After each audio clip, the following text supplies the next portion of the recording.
All right. Welcome, everybody.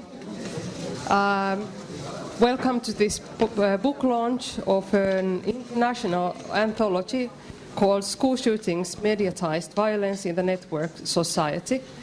My name is Leena Malkki. I'm a university lecturer at the University of Helsinki, and I will be acting here as a moderator today. The plan for today is that I will ask some questions about the book and school shootings in general of the writers, who I will introduce shortly. And then towards the end of this event, there will be time for questions from the audience as well. But first, it's good to start with telling a little bit about the book. As academic anthologies, quite often this book also has quite a long history by now that it's actually published in print. And the process started about 3 years ago when there was an international conference on school violence in the Network Society held at our university. And this conference was part of the school shootings research project that was carried out at the Department of Media and Communication Studies and funded by the Helsingin Sanomat Foundation.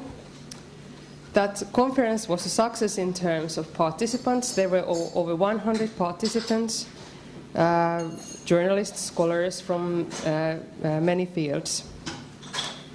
And this anthology is one of the products of that particular conference and the research projects that were related to it. The book, I have had the opportunity to read it by now, is a very interesting book, and I can recommend it sincerely to everybody. I've done some research on school shootings as well before, and it's very cross-disciplinary and a very international book. The main topic there is to explore school shootings as a global phenomenon of the media era. But it deals with a very large variety of topics that deal with this general topic. For example, the relationship of journalism and violence, the roles of victims and witnesses in the media, the young and the visual imaginary of violence. The book is very international also in the sense that it has a lot of writers from very many countries, including the US, Canada, Germany, Australia, France, Sweden, and Finland. They also represent different disciplines, including media and communication studies, but also psychology and sociology. Today we have here Glenn Muschert, one of the editors of the book and a well-known school shooting scholar. He comes from the Miami University in the US and is there the associate professor of sociology. Then we have another editor of the book, adjunct professor of communication, Johanna Sumiala from our university. Not all writers are here. Evidently, it's a thick book, so there are many writers, but we have the Finnish writers here. Sitting next to Glenn and Johanna, we have University Lecturer of Communication, Salli Hakala from our university. Researcher Jari Väliveronen from Tampere Research Center for Journalism, Media and Communication from the University of Tampere, and researcher Klas Backholm from Akademi, Department of Developmental Psychology. And before we start the discussion, if you are interested in this book, there are order forms on that table there. And there's also Minttu Tikka, who is waving her hand there now. You can ask her any questions you might have about getting a copy of the book for yourself. So let's start discussing. As all Finns in the room and Glenn by now know that school shootings are a very hot topic in Finland or have been discussed. And in the Finnish debate, what comes up usually is lack of gun control. The laws have been amended after the school shootings. Then we talk about about depression of young males, and then we talk about violent video games and movies. And these are offered as explanations for why school shootings happen. I would like to ask Glenn what you think about these usual explanations. I think they come up in the US quite often as well. Okay. Thank you very much for that question. Basically, I would say that there is a kind of set number of answers that are given, particularly in the public discourse, oftentimes the media discourse, for school shootings. We see things like the gun policy, which always comes up. We also see a discussion of psychology, the mental health care or the lack of mental health care for people, particularly those who may have severe mental health problems. And we also see a discussion about issues of mass media violence in say, like entertainment media, or more recently we see discussion of violence in, for example, like violent video games. So these are the kind of default responses that we see. So the public awareness in the United States is basically like, these are what the problems are. I would say that as a sociologist, I would argue that these are factors that are important. However, there are other factors as well, which we'll probably get to in our discussion a little bit later. Do you want to give a brief kind of glimpse onto what you think are the major things that have not been covered in the public debate? We can talk about them more elaborately later. Yes, absolutely. I would say that the causes of school shootings have to be viewed as a complex set of causes. Scientifically, it's very difficult to study because even though it seems as if these mass shootings happen rather commonly, they're rather rare in relationship to other sociological phenomena. So even murder happens in any society in a way that's common enough to study it as a phenomenon, but these school shootings sort of happen in small numbers, and so therefore it's difficult to come up with any general theory of what causes school shootings. It's more, it has to emerge in an inductive way from the study of the different cases and sort of trying to identify a connection among these cases of certain factors. My preview is that I think the causes of school shootings are a combination of different levels, from the individual level, including things like psychology, psychological or mental health issues, as well as some personal identity issues. There are community level factors that may be important as well, such as the school environment and the relationship between the school's faculty, the teachers, the administrators, and the students. And then I think there are also these high level types of social factors that we have a broad exposure to, things like violent media and gun culture in society. We'll just are going to start discussing the role of the media here, but I think one additional question is in order at this moment. What do we mean by school shootings? Because if you just think about the term school shooting, it would be all shootings at school. But I have a feeling that that's not what you mean here, or what is meant with school shootings in the research in general. So could you explain a little bit what the focus is? Absolutely. I would point to a typology of what I call school shootings. I mean, the definition of the term school shooting that is implied in the term is a shooting that happens at a school, but there are many different types of school shootings. So usually when we talk about school shootings, what we mean is a certain subset, which are termed in English as rampage school shootings. In the German, they have a term they call Amok, which I don't know if it translates at all into Finnish, but it's sort of like a person who goes into an emotional rampage and shoots up the school for symbolic reasons. They attack the school in general. They attack victims at random, and they sometimes try to destroy the building, like set off bombs or burn down the building, that sort of thing. So in this context, we talk about school shootings. That's exactly, I think, what we're talking about. There are other types, which I'll briefly mention. There are targeted shootings that happen in schools where an individual has problems with another person, and targets that specific person. So that's technically a shooting at a school, but it's not the school shooting. There are mass murders that take place at schools where we also call them school invasions, where an outsider enters the school and shoots the personnel, like the students or the faculty. In that sense, I would say that the Connecticut event that you all probably heard about that happened in December at Sandy Hook Elementary School was not a school shooting in the terms that we're using here today. It was a school invasion, a mass murder that happened at a school. And then there are two other types. I would say there are terrorist attacks that have happened at schools in some countries. Like, for example, one that happened in Russia at Beslan was really horrible.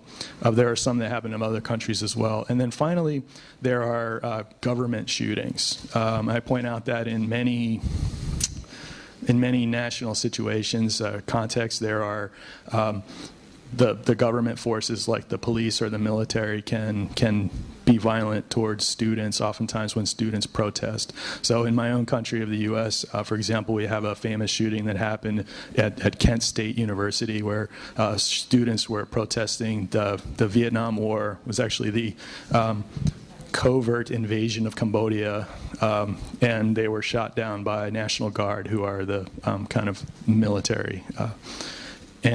So those are the other types. But for this discussion and the chapters in this book, we're primarily looking at the kind of the rampage type school shootings, which in the Finnish context, the Hakala and Kajahoki cases would fit. But the recent case of Orivesi not, because it was more kind of related to the personal situation of the shooter. Well, you already mentioned that we have to have broad and multi-level explanations to explain school shootings, and your book looks at the relationship between the media and the society and school shootings. And the media quite evidently plays a role in the rampant school shootings. Already, if you look at what the shooters themselves have done, they have really consumed material that you get from the media and the internet, and they have often put together their own media kits to make sure that they get their message out the way they want. What do you think is the role of the media in this phenomenon? Well, I suppose as a media scholar, this is a question for me. I was looking at you. Yeah. You may complement, if you will. A short answer is that the role of the media is crucial. But the difficult question is, what do we mean by the media today and in today's world? Obviously, the role of the mainstream mass media, print, radio, television, these are the media that make this event often national and international to a certain extent too. But in these recent school shootings in Finland and also in US, I'm talking about Virginia Tech here, for example, also the role of the internet and especially in Jokela and Kauhajoki, the role of the social media has become crucial in the sense of circulating these images of violence and messages of violence, but also images and messages of public mourning. So it's very complicated. First, the question: what is the media, and what is the role this media plays in school shootings?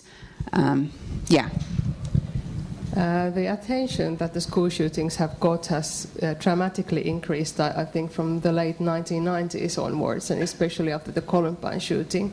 That's also kind of the era of the internet for real. Do you have any view on what the role of the internet specifically has been on how the phenomenon has developed over time? To a certain extent, it has globalized school shootings, and the line between the professional journalists making news and the so-called citizen journalists or amateur producers or prosumers making these news about school shootings. I think that the line has become blurred more and more, making it more and more visible. So there are many layers. Who's able to control the publicity around the school shootings? This is one of the most difficult questions to answer. And what are the codes? In the mainstream media, there are certain professional codes, at least in the idealized world, but in the world of the internet, there is basically, I mean, we can all start making news about school shootings if we only have the access to this material, and quite a few of us have. Yes, and it's very, for researcher, it's also in a way a wonderful thing, because you can easily find the writings by the school shooters from the internet, but so can others too, of course. This is we try to explain these things so that those who have not specialized in school shootings or media studies or sociology can follow. But I still stick to one academic thing, because it's on the title of the book. It's School Shootings, Mediatized Violence in a Global Age. And I have a feeling that the word mediatized is there for a reason. So could you explain to me and others what that means, and why do you use that word? What do you want to say with it? Mediatization, it's a concept that refers to a processes in how we get connected to this world. There are not too many of us who were in Jokela or Kauhajoki or in any of these places, but we are still very familiar with these events, and it is very much because of the media and how we connect with the media. So to put it in simple terms, the concept of mediatization refers to a role of the media in today's society and how we are how we get connected to this world. It is through and via the media and the different platforms it offers. Do you want to add something? Go ahead. I would also add that social behavior increasingly follows what I call a media logic. Yeah. That is, the way of understanding social behavior is becoming increasingly influenced by the media. And what that means is that there are, as the behaviors of everyday life migrate into the mediatized sphere, say like people do mundane things such as banking or education or shopping via the internet, for example, then there's a kind of a underlying media logic to that sort of behavior. And what we're trying to bring out in the case of school shootings is this underlying media logic to violent behavior. And in fact, to point out that something that seems to be very distant, sort of the sort of the carnal, the visceral attack of someone and the killing of people in a very horrible way does have a very deep media logic that is attached to it. If you dig deep enough on the internet, you find quite a lot of things related to school shootings, not produced by journalists and not produced by school shooters, but produced by people who even admire school shooters. And there's an articles about that phenomenon also in the book. What I have started to think about a little bit, because you see also discussion in the terrorism studies about the role of internet and how the new information technology and social media has changed terrorism. What do you think that school shootings, the way they are now as a globalist phenomenon, tell about our times and society? you make the argument that it connects to wider development. So could you see it also as an indication of something or manifestation of a broader phenomenon that maybe has some more positive or neutral or other less pleasant manifestations? Well, it's difficult to make generalizations about mass society based on a very small number of outlying cases. So in one sense, I would say no, it's not really, I think, fair in a social scientific way to speak about the society in general, but based on these rare cases. However, on the other hand, I think it is fair to say, what does it mean that now these attacks are possible, that they're a reality, whereas in past generations they were not a reality, and to identify the difference there. I think that we may, just suggestions, as you point out, Leena, that the media, the global media phenomenon, particularly with the internet and Web 2.0, the user-created media, I think that may be important, and it may be a suggestion that school shootings might be one of the problems that has arisen out of these changes, and the other is that we live in in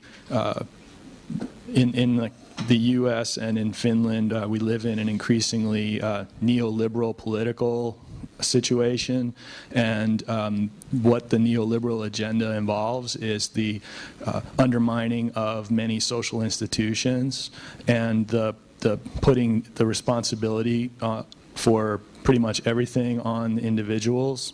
And I think that there might be some good points in examining that, about sort of there's different ways of looking at it, but like sort of the liquid society might be a word that we could use, about sort of how people feel that there's less firm foundation in their social life coming from these social institutions. May I? I would also like to add when I'm thinking about this violence as a kind of a spectacle and kind of a theater of terror. And when I'm thinking about the society, you talked about neoliberalism, and I could add the word attention economy. We all drive to get attention, or we talk constantly about branding. Getting yourself, making yourself visible, making yourself interesting. So to put it in rather rough terms, we could even say that, even though it might be dangerous to over-generalize things, on the other hand, I think it is also important for us as scholars to contribute to a public discussion and bring aspects like related to this spectacular violence and consider what happens if we consider this type of violence as a dark side of the attention economy, and what kind of meanings it adds in our understanding of this phenomenon and our society. As you know, this was the question you started with. What does it tell about our society or our societies? So you could also kind of at least consider the idea that committing a school shooting would be a way to register yourself for a sort of global dark idol contest. It's a little bit too hilarious for a dark thing, but it's if I interpret correctly what you're saying. Well, there is another sort of spectacular violence that you mentioned also, terrorism, and I mentioned it earlier too, that has been discussed a lot during the last 10 years or more. And actually, even though it didn't really feature a lot in the Finnish public debate after Jokela, the Jokela shooter expressed that he considered his act an act of political terrorism and not the school shootings. So and he's not the only school shooter who preferred to be seen as a terrorist and who has expressed some political or social views as the motivation for the act. So what do you think? Would you consider school shootings, and I mean this Jokela or Columbine type school shootings here as a form of terrorism? My answer is that yes and no. And I'll explain what I mean by that. Is I think that there are similarities. So in this case, yes, the terrorism and school shootings seem to be related. There is definitely a media quality. This media spectacle is an important factor of both. And there's also an expressive quality, which is that the rampage school shootings are attacks that are done to give a message, to convey a message. So there's a meaning to it. It's as opposed to in criminology, people talk about like instrumental violence versus expressive violence. So the instrumental violence has a goal to achieve some sort of outcome. So like case in point would be a person who engages in robbery to get money to buy drugs or something like that. That's entirely instrumental. The expressive violence is wanting to communicate something. But the difference, I think, between terrorism and school shootings is that although the shooters have ideological positions that they claim or where they position themselves, really, I think they lack the sophistication. Most of them are very young. In the United States, we've seen school shooters as young as 11 and 13. You can't expect these, many of them are 14, 15, 16. You can't expect them to sort of have the level of sophistication and politically motivated terrorists. And so they also don't have international or national political goals.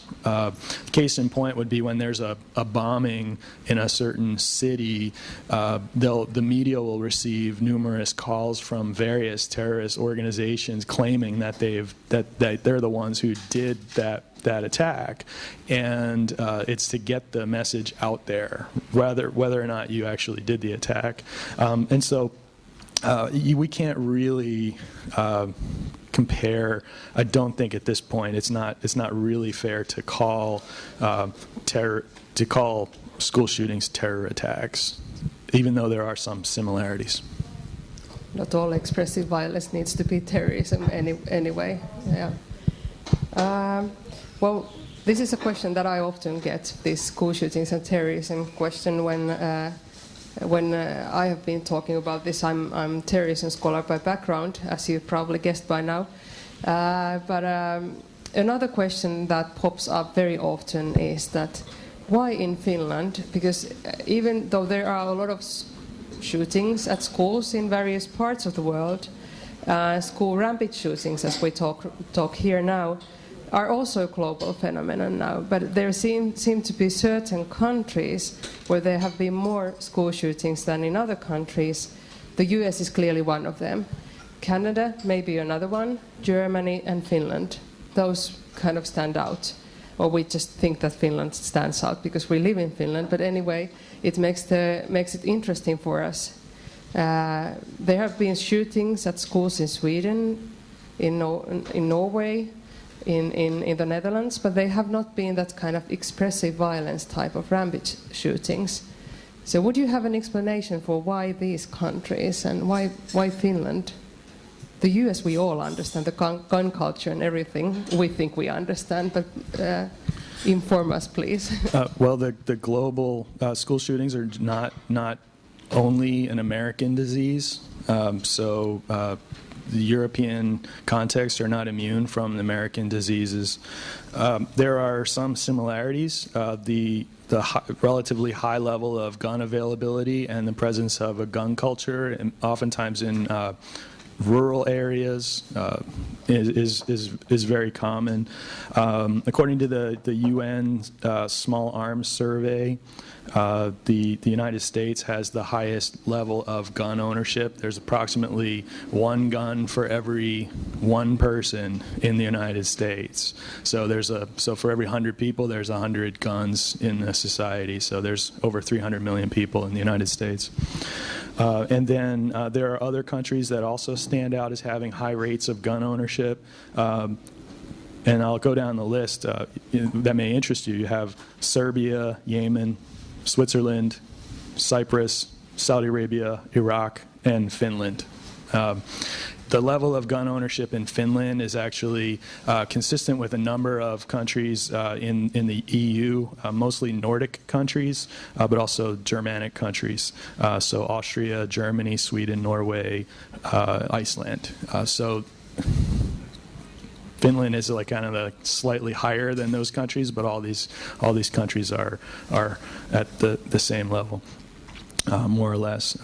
So there are also the global phenomenon, the cultural images in the network society, is that when you have the image, the performative script, or some might call it the trope, available for the school shooter, it becomes possible.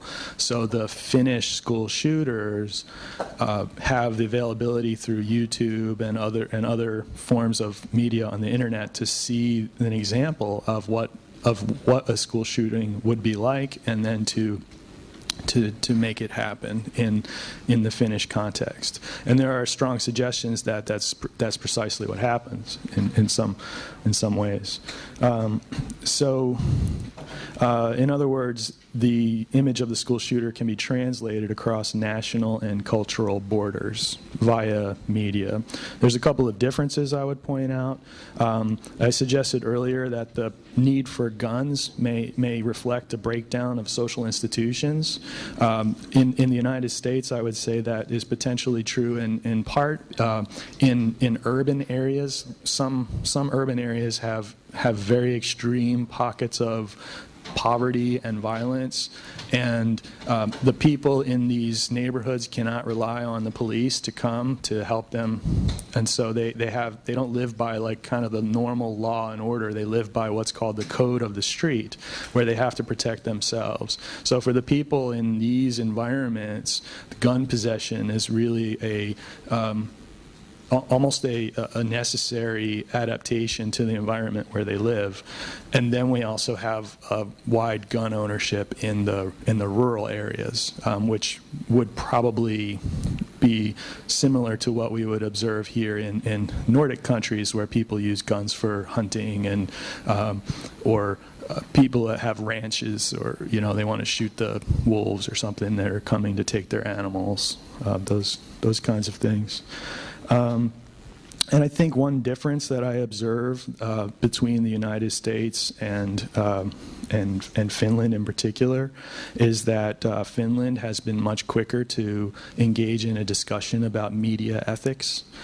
People talk about trauma or victimization. They also talk about secondary victimization. That is, when a community has a school shooting, then the media comes and pays a lot of attention, and it can be another trauma for the people in that community. Finland has been much quicker, much more proactive in engaging in the discussion about maybe there are some secondary victimization forms that happen, and trying to prevent that. In the United States, that really hasn't happened. I think maybe we have observed this just a little bit now, and after the Connecticut shooting, but this is 15 years into the phenomenon. So I would say that's something that I think is promising in the Finnish context. May I just make one observation related to cultures of masculinity in today's society. Write it down that I asked from you. Okay. So in this book, Douglas Kellner, for example, discusses rather widely these masculine cultures and the role of the contemporary media in promoting certain kind of violent masculine culture, and this is certainly something to also to think about, even though as a researcher I think it's also we should be careful about not starting to blame, oh, this is this is a men problem, or this is or to name it as a terrorism, because this is also about politics of naming. Whether how do we name these events? But I think that there is something that needs to be that we need more research about how school shootings are related to contemporary masculine cultures and the role of the media in that, promoting violence and making these violent characters very portraying them in a very heroic way and manner.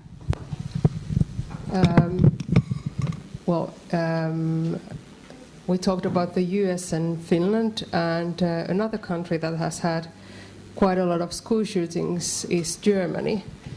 And Germany's gun culture and legacy with violence is in a way quite different from what you have in the US and in Finland. Do you have any insights into or explanations from the research why Germany? There have been even more school shootings there than in Finland by now. Well, I've conducted interviews with people in schools, like administrators, teachers, school psychologists, police, ambulance drivers at some school shooting sites in Germany. And I think that Germany has the same set of causes that we would see in the U.S., Canada, and in Finland in general. So I think that it's a similar situation. So I don't think that there's anything in particular that stands out as different in Germany than in the other countries that we're mentioning. One thing that does stand out that's different is that in the North American context of Canada and the United States, we've seen much more punitive responses, which are things like putting police in schools, putting surveillance technologies in schools, metal detectors, video cameras, those kinds of things. And we also see punitive policies like zero tolerance for any sort of behavioral violation. And so in the United States, is such a big country, we have millions of youth, tens of millions who are in school. I mean, some of them are going to make mistakes, and we have a situation where they increasingly are kind of excluded from education in the name of safety. So an example would be that some kids, I don't know why they do this, but there's some kids in the U.S. who have ADD, and then they have to take the drug Ritalin. So then they sell Ritalin to somebody else in the school, and they get caught, and then they're labeled as a drug dealer. And really, what they're doing is they're selling their prescription that it's okay for them to have, and so then they get excluded from school. They have to go to this kind of special school where they put all the problem kids. And so we really kind of have taken a net, and we've kind of removed so many people in the name of kind of safety. And we're starting to talk about it in the U.S. context as what's called the school to prison pipeline. So if you're removed from school, then you're much more likely to end up in prison. And I don't think that it's something, people tend to think in black and white terms. They think in terms of good and bad, and they don't necessarily think of, in the U.S., I think we think of the justice system as a revolving door, that people kind of come in and people come out. And but we don't really well, that's how academics think of it, as a revolving door, but I think like the public thinks of it as like you enter and you never come out. So we don't really have much in the way of helping youth to become involved in juvenile justice and then come out. So they're really at risk later on. The other thing that's really different about Germany is that given its history of totalitarianism, both under the Nazi period as well as during in the German Democratic Republic, the East Germany, the Germans are very opposed to using any sorts of police and surveillance in their schools.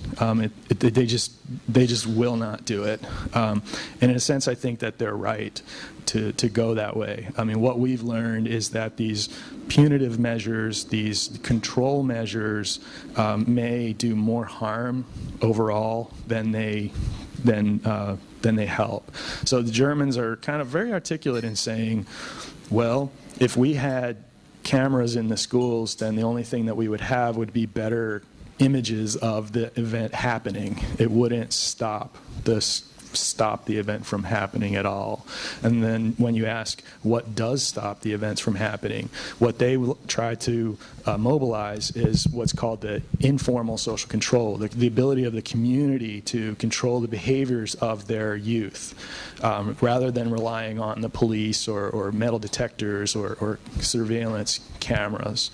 And so they want the school to be integrated with the community, and the members of the community have an interest in the school and the safety in the school.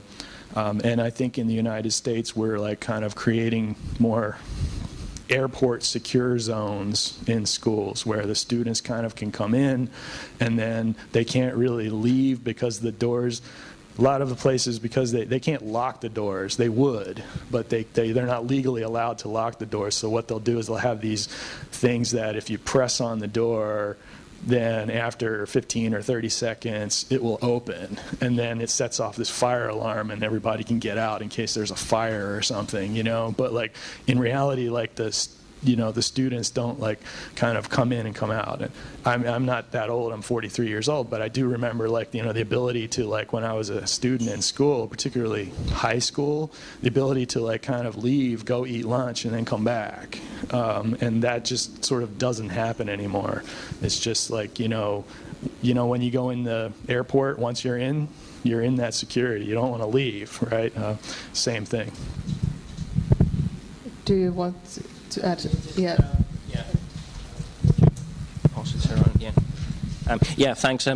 Just a brief comment to make. I think what sort of caught my mind was your comparison between the US and Germany, and I think just having read something in the news about the way in which Finns do it at the moment, I think it was yesterday in the news about some schools in Finland that have adopted tougher measures on students who skip classes and so on, so they get informed straight away and the parents get notified straight away and the parents are made to go to the school and then they need to discuss these issues with their kids and obviously with the teachers. So they're trying to cut it here as much as possible and try to nip everything in the bud, make sure that some students don't drop out and don't get into harm's way. But obviously the way in which it gets done in Finland is a bit problematic. I think according to some teachers it's not probably the way to do it, because they kept saying that the moment you step out of the line, you know, they start adopting these very tough measures, and you know, they all, I don't know if they have actually done it, but they have this idea that they have the willingness and readiness to actually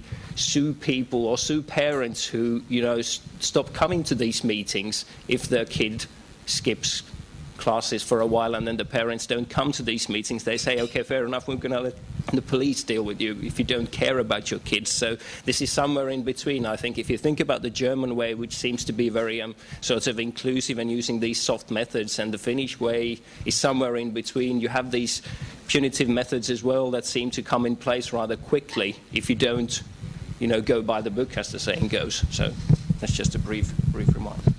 What do you think that Finland could learn from other countries? And I'm now thinking about the media, the role of the media maybe mostly here, how to cover and manage school shootings in the media afterwards.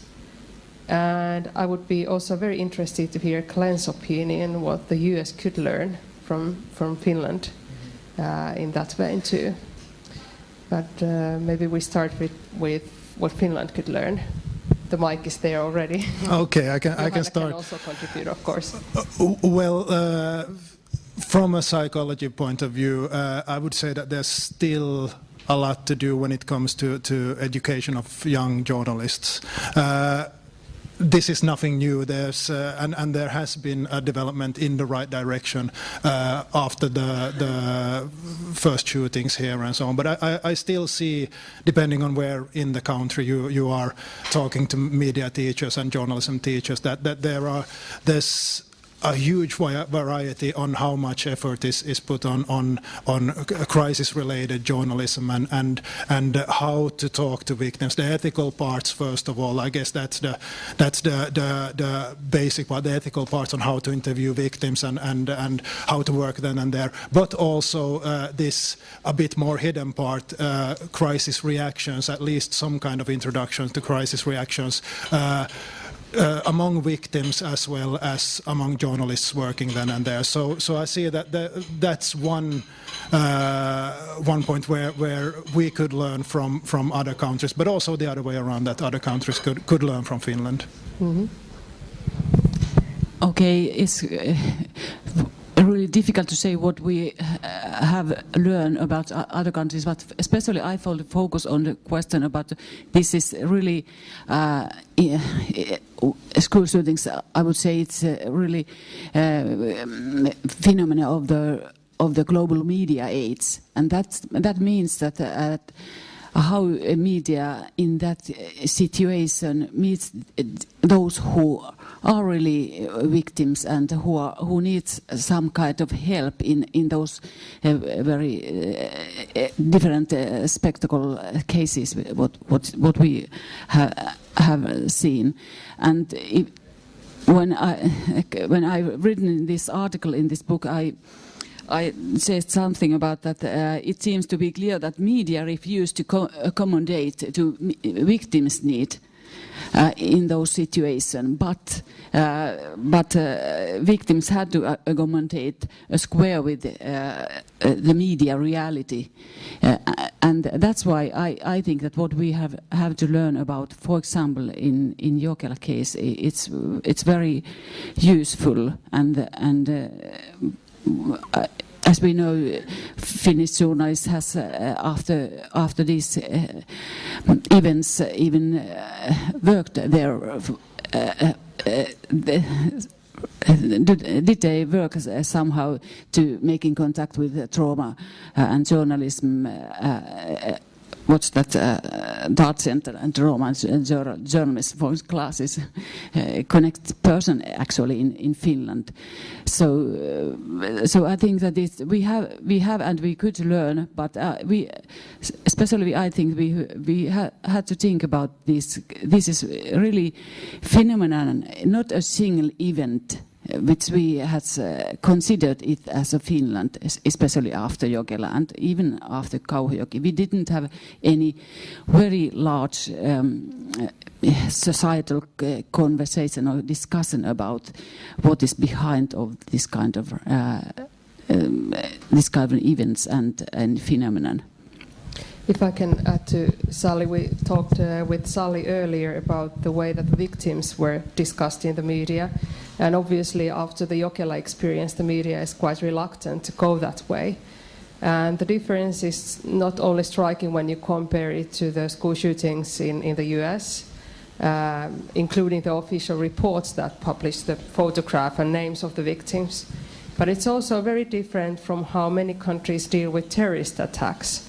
The most recent case that comes to mind is the aftermath of the Oslo Utøya attacks, and the way that victims have been portrayed both in the media and during the trial. So you do not need to answer my question, but I just want to pose my idea that I wonder what we may miss by not talking about the victims at all, as the code tends to go that way after the negative experience.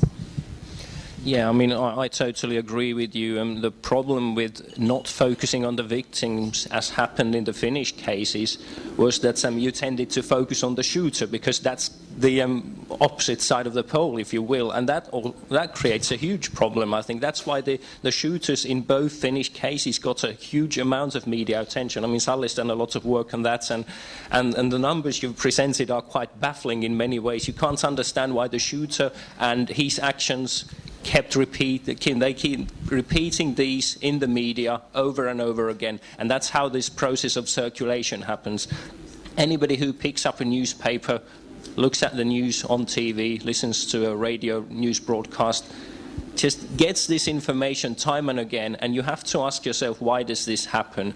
Why do we not talk about the victims and try to remember them for something good that they were? Instead, we seem to focus on the shooter, and that was not very good, because if you think about the clues that such portraits may give to certain communities who are already interested in school shootings, you can see it as an act of glorification in a sense, and that is really dangerous. That's when you start getting these people who might be into doing something similar in the future.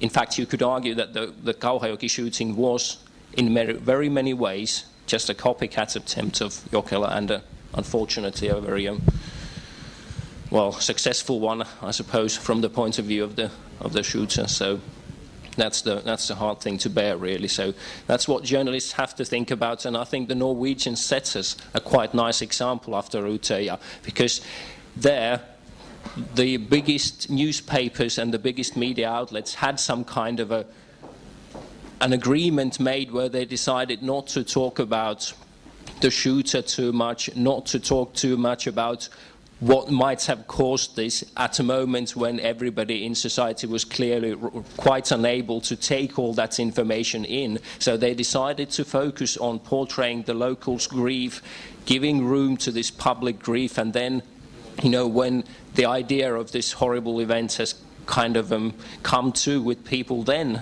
focus on these issues. Who was there doing something maybe not that well, or doing something poorly, or making clear mistakes? How could this have been prevented, and so on? So there's also the question of patience, I think, that we need to take into account, not rush into conclusions or explanations that might be futile or even wrong. These are not going to help anybody. Johanna, do you want to? Or Klas, I have something to say, but would you like to add something first?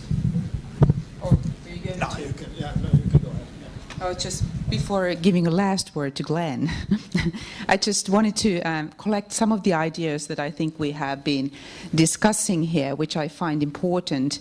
And one of these ideas is or themes or topics is the issue of public mourning.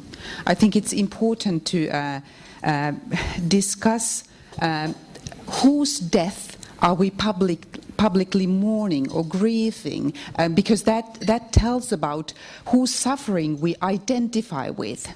But then there is a question of when like Salli mentioned, the idea of the victim, or the question related to the victim. This is also a tricky question, because who counts as an appropriate victim? There's a lot of research done around the idea of idealized victim, who count as idealized victims, as appropriate victims in the society, and then I suppose in the US and also for example, in the UK context, this is very much about the class issue as well, and it's related to all kinds of societal questions. But I think it's important for us to think about who counts as a victim, whose suffering we pay attention to and find appropriate to publicly mourn over. But then at the same time, when I'm saying that, I also think that it is important to identify with the suffering instead of identifying with the spectacular violence. There is in this today's media society, there is always this dimension or aspect of exploitation of the victims. So this is another question, and our colleagues in Tampere, they have introduced this concept morning porn, which is that I think that we also have to take into consideration that whether we end up in our identification with the suffering, whether we end up exploiting the victims, and I think that there are some research in US has been dealing with these issues as well, because as I understand it, there is a stronger focus in identification with victims and identification with the public suffering in this commercial media system. So, last word for you. Okay, thank you very much. This is the first time I'm hearing the term morning porn. And I've also heard the term disaster marathon for the ongoing nonstop coverage of these school shootings, but also other sorts of disasters too, like natural disasters and transportation accidents and things. It strikes me that the apt use of the term porn, because pornography involves the dehumanization, the objectification of the body, and in a sense, the mourning is a objectification and a dehumanization of the emotional process. So I like that term, and I think I want to think about it a little bit more.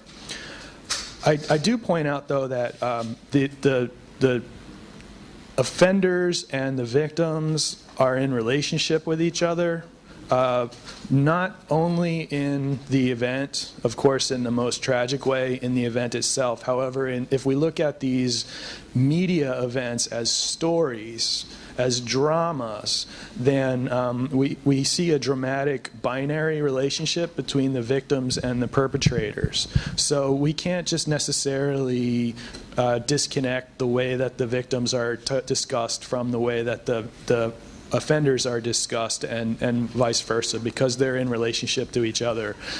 In part, what makes somebody in a drama, right? It's fictional drama. What makes a villain really bad is the virtue, the goodness of the victim, and vice versa. So I point that out. With regards to the more specific studies of in the relationships to journalism, I think that what the United States can learn from Finland here is the Finnish seem to have a better sense that journalism is a public good, a benefit to the society, but it also operates as a business. The United States is very much focused on business qualities, the financial outcome, and it's only in the most extreme cases that people sort of stand back and they realize, like at the September 11th attacks, where the people say, well, thank goodness we have the news media to tell us what is going on in the worst cases. But in the normal operation of the media, I don't think that the folks in the U.S. really think very strongly about the idea of journalism as the field of journalism and the activity of journalists as being a public good. So in general, I think what we've seen in the U.S. is that the local journalists are more sensitive to the community, and I think it's because they oftentimes come from the community, or if not directly from the community, sort of nearby, and they value the social relationships. They don't want to just hurt people in an emotional way, and maybe they're already, like as Klas's work suggests, maybe they're more sensitive because it hurts them that this attack happened in their community as well. And I also have observed that in the United States, the public media, we have a very small public media, right, that's paid for by government, but it's also can be very good. They have a tendency to engage in more extended coverage, give more depth and attention. So there's there's that. I think that the United States can really learn from the Finnish context, and being a foreigner here, I can also say that I think that Finland has a more robust or a stronger social welfare network, without a doubt, than the United States does. And I think it speaks to the ability of the collective, whether it's the community or the society as a whole, to engage in, to protect its own interests. It's not just, these problems aren't just the problems of individuals, even though we may focus on individual offenders and victims or a small number of journalists. These are social issues. So I think I would take home to folks back in the United States, if they listen, the idea that the community really, and the society really needs to have leverage in some ways against the private interests of the media industry in an era where there's a centralization of capital in the media industry, and as well as I also point out that there's also a centralization of capital in the social network, the Web 2.0 industry as well. And so these are, I think, a couple of things that we really need to learn and learn well. Okay, thank you, Glenn. I could come up with so many more questions, but I'll open the floor for questions from the audience now. Please raise your hand if you have a question, and I'll bring the microphone for you. Who wants to be the first?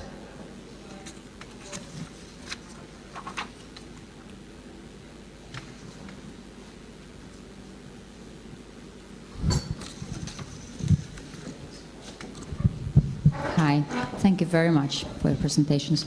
I would like to ask if it's not a little difficult to compare two cultures like the US and Finland, in particular with speaking about how people, we want, in Finland want to be incognito. We don't want to speak too much about our things, and that's one thing that offended those victims or the survivors, because we are not used to it. And I happened to be in the States just after Sandy Hook this fall, and in the media, on TV, there was all the time about the victims and their stories, and people wanted to tell, people want to hear. You are more, you just say things, we don't say anything. And also the cultural difference is really between Norway and Finland. If we think about Breivik's, that terrible thing, after that, the Norwegians, they came, like tens of people came to the market square in Oslo to be together. There were babies, there were elders, there were all kinds of people. Everybody came there to be together. And what happened in Jokela, even after the event, the children and youngsters, they were taken to a different place where the parents and the adults were, right after. So they were not physically together. And in Norway, for example, people gathered together and wanted to be together and comfort each other. In Finland, everybody would get individual therapy. So it's really not that simple to compare. Don't you think so?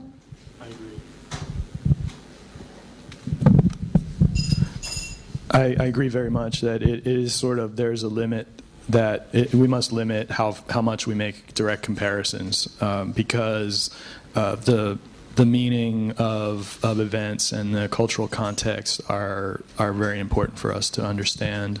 And I point out actually that in my own country there's a lot of difference from one region to another.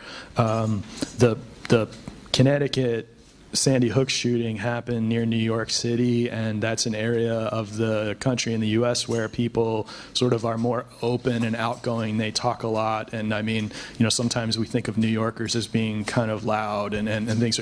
I mean, I now live in the middle of the country, and it's kind of like people are very quiet. They don't necessarily argue with each other publicly and things, and so I think there's regional differences too, and these kind of, when we make any comparison, then we sort of have to ignore other levels. And so I think it's okay for us to make the comparisons, but I do thank you for pointing out that there's a limit to how much we can really say. May I just comment Go on ahead. Your question very shortly? I also find this question very important.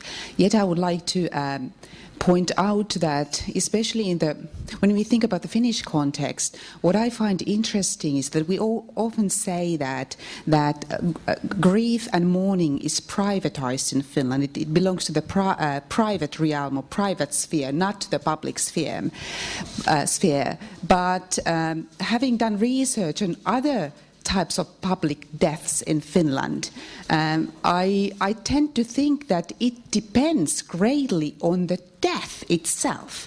I'm thinking about the death of this sport hero Mika Myllylä, which caused massive public mourning and his death was also tragic, but obviously in a different way compared to the school shootings. I'm thinking about the pop singer Kari Tapio. What kind of public impact his death had especially in the tabloids. But nevertheless, I would say that, and this is one of the reasons why I think it is very important to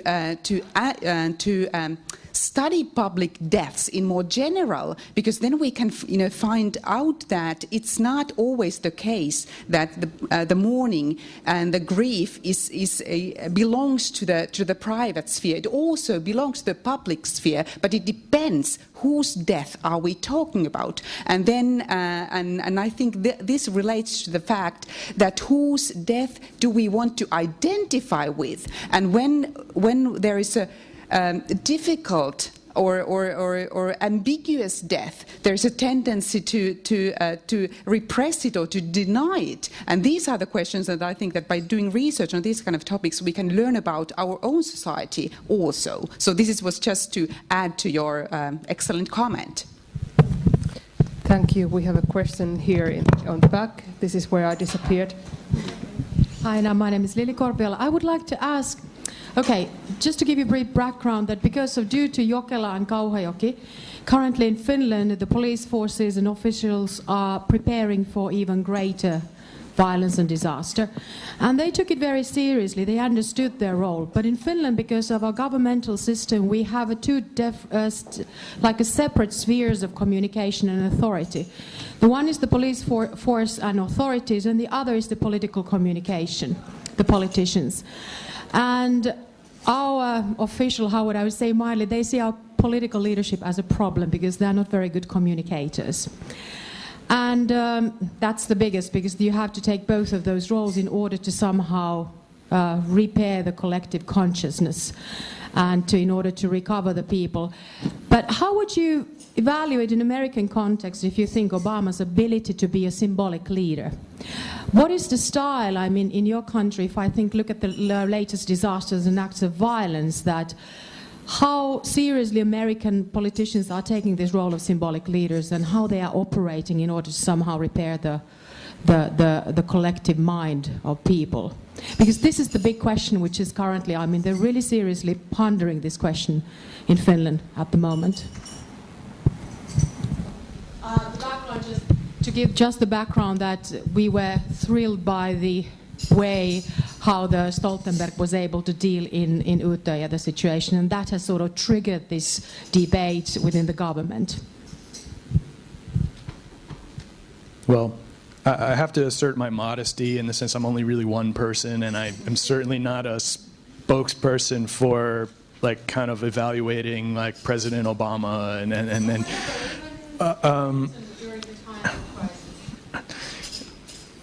Well, I guess I've said in the past that the terrorist attacks in September 11, 2001 was probably the best thing that ever happened to George W. Bush, because he had a crisis of legitimacy, and then he was able to step up in a crisis, and then people said, like, well, whether you like the guy or not, he is the president, and we've just had this horrible thing happen, so I guess you need a leader at that point. And so I think that the politicians do have the ability to sort of step up and to support the common interest. But in general, my position in the United States is that politicians generally are more likely to discuss the private interests or the private responsibilities, and less likely to discuss the types of things that you might want them to discuss, things like kind of collective action and policy development, those kinds of things. I think about my studies at Columbine in 1999. I was just shocked to hear Al Gore, the vice president at the time. Al Gore spoke on CNN about evil, right? And I'm thinking, wait a minute, this guy is a politician. I don't need to hear him talk about good or evil. I mean, we can have some sort of religious leader to speak about that. I mean, I want to know what the government is doing, what the policy response is, what resources they are going to put towards these kinds of events. And so, but the religious discussion is something that really is important in the American context, and so that they get some sort of mileage. And I also think that extreme crisis situations are almost a gift for any politician, because they can take a strong position that is not controversial at all. I mean, they can say, like, well, we've just had a horrible earthquake and we need to help the people, or we just had a hurricane or a violent event and we need to help the people. So I think that the politicians are really more motivated towards kind of, there may be a responsible side to that, where they step up and say, I need to be the symbolic leader. But I think they also use that to their own political advantage by sort of making themselves appear to be the leader at that time. But I question in many cases whether they would actually follow through on the types of promises they make when the people really say, we need to do something about this. So the case in point would be like at Columbine, there was the governor of the state of Colorado established a commission to study the event, and that was called the Columbine Commission. I was a graduate student at the University of Colorado at the time, and we have this research center, the Center for the Study and Prevention of Violence, that has 40 PhD students and about a dozen faculty professors associated with it.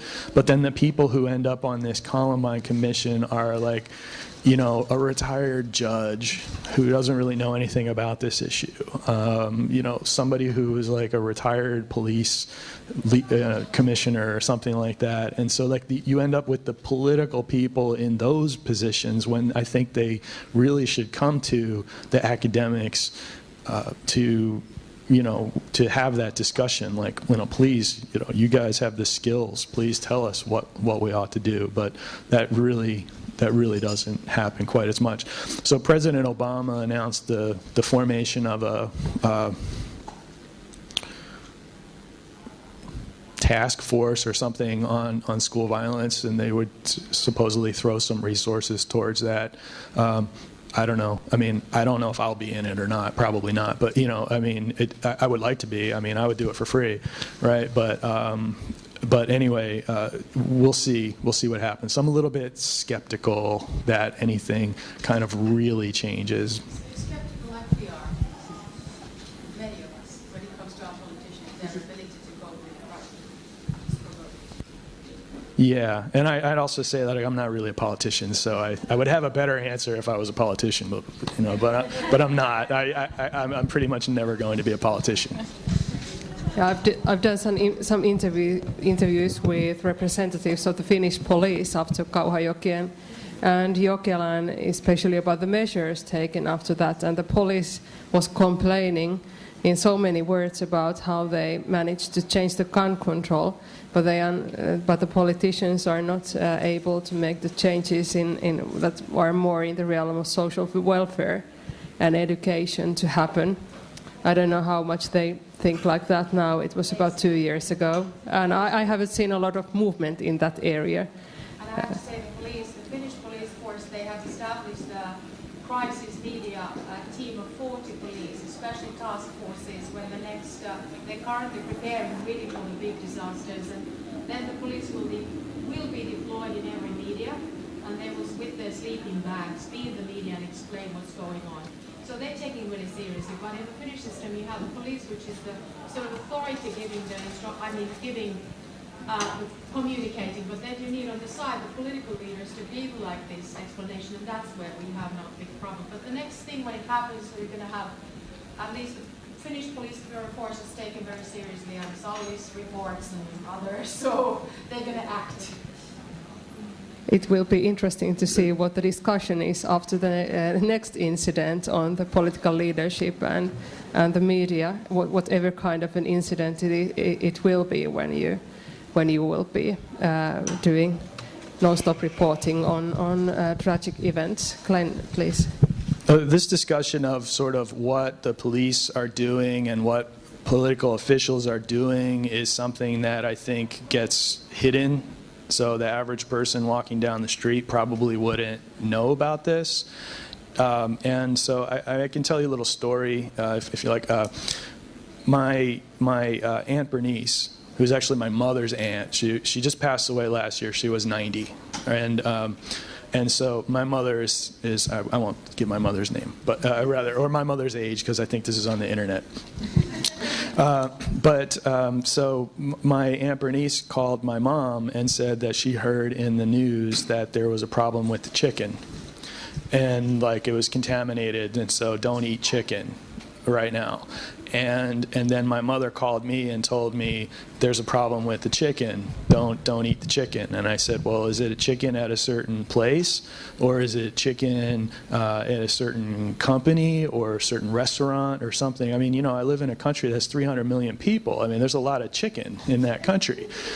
You know, and so my mom just didn't know. I don't know. Just Aunt Bernice said not to eat it, or whatever. And so, I mean, this is. I try to think about like kind of for the average person, there is a kind of a problem consciousness that like certain things kind of register in your mind, and I think that the individuals may go from like kind of one problem to the next to the next to the next as the media covers things as they emerge. And what we don't have is we don't have kind of the more sort of fundamental mundane, or may I say boring even, developments. Like, so if there's the police commission that has been working for years maybe here in Finland to respond to the next crisis, I wonder if the average person would know that is happening.